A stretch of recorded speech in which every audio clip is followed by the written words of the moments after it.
சென்னை தீவுத்திடலில் நடைபெற்று வரும் புத்தக திருவிழாவில் புத்தகம் வாங்க வந்த வணிக வரித்துறை இணை ஆணையர் தேவேந்திர பூபதி, தொலைக்காட்சி நிகழ்ச்சி தொகுப்பாளர் கோபிநாத் ஆகியோர் புத்தக வாசிப்பு உள்ளிட்டவை குறித்து நியூஸ் 7 தமிழிடம் தெரிவித்த கருத்துக்களை தற்போது நாம் அனைவரும் பார்க்கலாம்.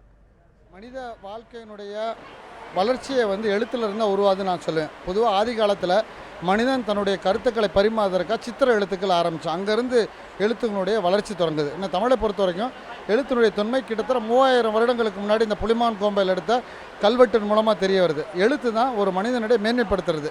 இன்றைக்கு ஒரு எழுத்தின் மூலமாக தான் நீங்கள் எல்லாத்தையுமே அடைய முடியும். இயேசுவனுடைய போதனைகளாக இருக்கட்டும், புத்தருடைய போதனைகளாக இருக்கட்டும், அல்லது விவேகானந்தருடைய சிந்தனைகளாக இருக்கட்டும், அல்லது இந்த இருக்கக்கூடிய அம்பேத்கர் அல்லது பெரியார் அல்லது ஒவ்வொருவருடைய காந்தி ஒவ்வொரு எழுத்துக்களின் வாயிலாகத்தான் இந்த சமுதாய சீர்திருத்தம் உருவாகியிருக்கிறது. இதை தாண்டி எழுத்துக்கள் மட்டும்தான் ஒரு மனிதனுடைய வாழ்க்கையை மாற்றக்கூடிய வல்லமை பொருந்தியது.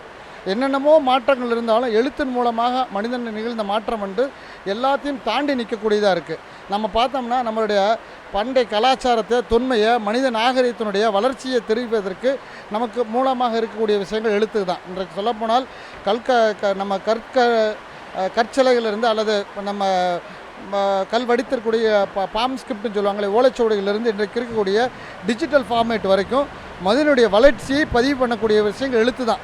எழுத்து மட்டும்தான் மனித சமுதாயத்தை அவனை தனிப்பட்ட முறையில் ஒரு தனி மனிதனுடைய வாழ்க்கையை மேம்படுத்துவதாக இருக்கட்டும், அல்லது ஒட்டுமொத்த சமுதாயத்தினுடைய வாழ்க்கையை மேம்படுத்துவதாக இருக்கட்டும், அது எழுத்து தான் இருக்குது. இன்றைக்கு சமுதாயம் சிறப்பாகவும் அமைதியாகவும் பிறர் மேல் கரிசனம் காட்டுவதற்கும் காரணமாக இருப்போம் எழுத்துக்கள் தான். புத்தக வாசிப்பு அப்படிங்கிறது இங்கே இன்வெஸ்ட்மெண்ட்டாக பார்க்கப்படணும். ஆனால் பெரும்பாலும் அது அப்படி பார்க்கப்படுறது இல்லை. என்னோடய நிகழ்ச்சிக்கு வந்த ஒருத்தர் ஒரு வார்த்தை சொன்னார், என்ன வெட்டியாக உட்காந்து புத்தகம் படிச்சுட்ருக்க அப்படின்னு கேட்குறாங்க அப்படின்னு. வாசிப்புங்கிறது ஒரு இன்வெஸ்ட்மெண்ட். அந்த ஒரு பார்வையிலிருந்து வாசிப்பு என்பது பார்க்கப்படணும். இப்போ என்ன சிக்கல் வந்துருச்சு அப்படின்னா, இது ஒரு குறிப்பிட்ட புத்தகத்தை நான் படித்தா எனக்கு உடனடியாக அதனால் பலன் கிடைக்குமா, அது ஒரு டேப்லெட் மாதிரி திங்க் பண்ண ஆரம்பிச்சிட்டோம். ஆக்சுவலாக நீங்கள் படித்தது மறுநாள் காலையெல்லாம் பலன் அளிக்காது. ஆனால் நீங்கள் சேர்த்து வைக்கக்கூடிய இந்த அறிவு என்பது உங்களுக்கு எல்லா காலகட்டத்திலும் ஒவ்வொரு கட்டத்திலும் பயன்படும். இதை படித்ததுனால தான் இந்த அறிவு நமக்கு வந்துச்சுன்னு கூட நமக்கு புரிபடாது.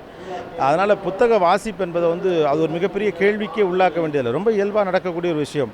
அவ்வளோதான். 2 விஷயந்தான். இந்த மாதிரி புத்தகங்கள் நிறைய கிடைக்கிறப்ப அதை வாங்கிக்கணும் ஒன்று. அப்புறம் படித்து முடித்தோடனே யார்கிட்டே கொடுத்துடணும், அது 2வது. ஸோ தட் அவங்களுக்கும் எளிதாக போய் சேரணும். அப்புறம் இன்றைக்கி பல்வேறு வடிவங்களில் படிச்சுக்கிட்டே தான் இருக்கிறாங்க. அப்படி படிக்கிறதுக்கு ஒரு காரணம் தேட வேண்டாங்கிறது மட்டும் என்னுடைய பர்சனல் ரெக்வஸ்ட். இதற்காக நான் அதை படிக்கிறேன், இது படித்தோடனே எனக்கு இது நடக்கும், இது படித்தா இது நடக்கணும் அப்படிலாம் ஒன்றும் கிடையாது. ஒரு புத்தக வாசிப்பு என்பது வாழ்வின் ஒரு அங்கம்.